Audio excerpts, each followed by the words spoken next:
எங்காவது சுவாமி விக்கிரகம் கண் திறந்து பார்க்கிறது அப்படின்னு சொன்னால் நீங்கள் நம்புவீங்களா? ஆனால் இதுதான் உண்மை. கண் திறந்து நம்மளை பார்த்து பெருமாள் சிரிக்கின்றார். இது எங்கன்னு கேட்குறீங்களா? இது சென்னை நெற்குன்றம் கரிவரதராஜ பெருமாள் ஆலயத்திற்கு பெருமாளை சேவித்த பின் தாங்களும் 4 பேரிடம் இது போல் அதிசயமான ஒரு கோயில் இருக்குது அப்படின்னு நீங்கள் கண்டிப்பாக சொல்லுவீங்க. அந்தளவுக்கு இது உண்மை. பெருமாள் கண் திறந்து உங்களை பார்த்து சிரிப்பார். இந்த கோயிலை பற்றின என்ன விவரம்னா, யானைக்கும் முதலைக்கும் அருள் புரிந்த கரிவரதராஜ பெருமாள் இவர். நின்ற கோலத்தில் உபயநாச்சியார்களுடன் சேவை சாதிக்கின்றார். இக்கோயிலில் அதிசயம் என்னன்னா, இருட்டில் பெருமாளின் திருக்கண்களுக்கு அருகில் நெய் தீபம் காட்டும்போது அப்படியே பெருமாள் திருக்கண் விழித்து பார்த்து அருள்வது போல் உள்ளது. நேரில் சேவிக்கும் போது அப்படியே உடல் சிலிர்க்கின்றது. நெய் விளக்கை கண்களுக்கு அருகில் காண்பிக்கும் போது விழிகள் அப்படியே நகர்வது போல் உள்ளது.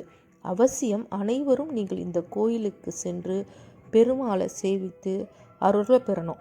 இத்தலத்தோட ஐதீகம் என்னன்னா, நாம் அனைவரும் அறிந்த அதே கஜேந்திர மோட்ச கதைதான். இந்திரதுயும்னன் என்ற அரசன் ஒரு சிறந்த விஷ்ணு பக்தன். அகத்திய முனிவரின் சாபத்தால் யானையாக மாறிவிடுகிறான்.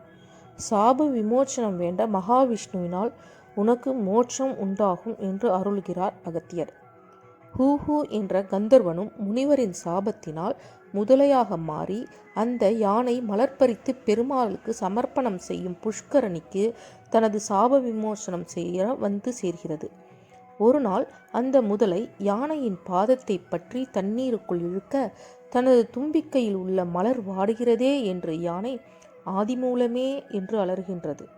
இங்குதான் ஒரு சிறு மாற்றம்.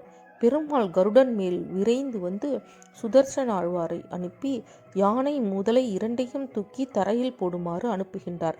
சக்கரத்தாழ்வாரும் வேகமாக சுழன்று தண்ணீரில் பாய்ந்து தண்ணீரை வற்ற செய்ய யானைக்கு பலம் கூடி முதலைக்கு பலம் குறைந்து விட்டதால் யானை காலை விடுவித்து கொண்டு தன் துதிக்கையில் இருந்த மலரை அந்த ஆதி மூலத்தின் பாத கமலங்களில் சமர்ப்பணம் செய்ய பெருமாள் யானை முதலை இருவருக்கும் வைகுண்ட பேரு அளித்த பக்தவத்சலனாக, பரம காருண்ய மூர்த்தியாக, குறைகள் தீர்க்கும் கோவிந்தனாக எழுந்தருளி அருள்பாலிக்கின்றார்.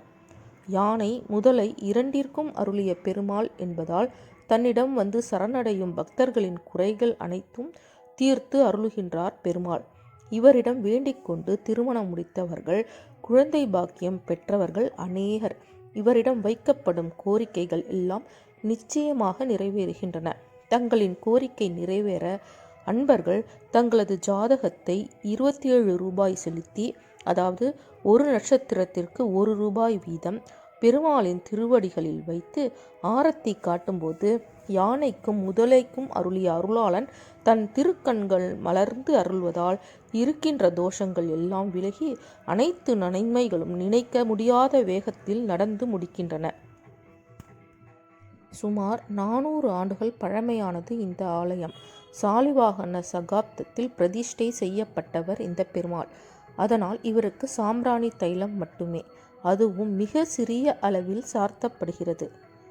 20/4/2000 ஆண்டு அன்றுதான் பெருமாளின் நேத்திர தரிசனம் முதலில் கிட்டியதாம். மாலை நேரம் திருமஞ்சனம் முடித்து ஆரத்தி காட்டிய போது பெருமாள் தனது அதிசயத்தை காட்டி அருளினாராம். அதன் பிறகு இன்று வரை அந்த அதிசயம் நடந்து வருகின்றது. முழு வெளிச்ச பெருமாளின் திருக்கண்கள் அன்றலர்ந்த தாமரை போல்தான் காட்சியளிக்கிறது. பகல் நேரத்திலும் சந்நிதி கதவை மூடி நேத்திர தரிசனம் செய்து வைக்கின்றனர். இங்குள்ள மூலவர் ஸ்ரீதேவி பூதேவி சமேத கரிவரதராஜ பெருமாள், உற்சவர் சத்தியநாராயண பெருமாள், தாயார் பெருந்தேவி தாயார். தாயாருக்கும் ஆண்டாளுக்கும் தனி சன்னதி தற்போது அமைக்கப்பட்டுள்ளது. மற்ற சன்னதிகள் பெரிய திருவடி, சிறிய திருவடி, ராமானுஜர் மற்றும் சேனை முதலியார். பௌர்ணமி அன்று இங்கு சத்தியநாராயண பூஜை சிறப்பாக நடைபெறுகிறது. இங்கு பெருமாளுக்கு நெல்லிக்காய் நிவேதனம் மிகவும் விசேஷம். கோயம்பேடு தாண்டி பூந்தமல்லி நோக்கி செல்லும்போது நெற்குன்றத்தில் வெங்காய மண்டி பேருந்து நிலையத்தில் இறங்கி பின் இடதுபுறம் செல்ல திருக்கோயிலை அடையலாம். இப்பெருமாளின் முகத்தருகே ஆரத்தியை காட்டும்போது கண் இமைகள் மெல்லத் திறந்து விழிகள் இரண்டிலும் ஆரத்தியின் ஒளிப்பட்டு அந்த கணமே பெருமாளின் முகம் சிரிப்புடன் தோன்றுகிறது. கண்கள் திறந்து நம்மை பார்க்கின்றார். இது காண கிடைக்காத அதிசயம். இக்கோயிலின் உற்சவ பிரகாரத்தில் சந்தான கோபாலன் வீற்றிருப்பதால் இங்கு வந்து வேண்டிக் கொள்பவர்களுக்கு நிச்சயம் குழந்தை பாக்கியம் உண்டாகும். இங்கு வரத ஆஞ்சநேயர் என்ற அனுமன் சன்னதியும் உண்டு. இவரும் மகா வரப்பிரசாதி. சனி பகவானின் பார்வை பக்தர்கள் மேல் நேரடியாக படக்கூடாது என்பதற்காக அவர் கால் ஒன்று ஊனமானதாகவும் அதனால் சற்றே தலை சாய்த்து சனி பகவான் இருப்பதாகவும் இந்த தத்துவத்தை உணர்த்த அனுமனும் இங்கு சற்றே தலை சாய்த்து முழங்காலிட்டு உட்கார்ந்த நிலையில் இருக்கிறார். உற்சவருடன் சந்தான கோபாலரும் உள்ளார்.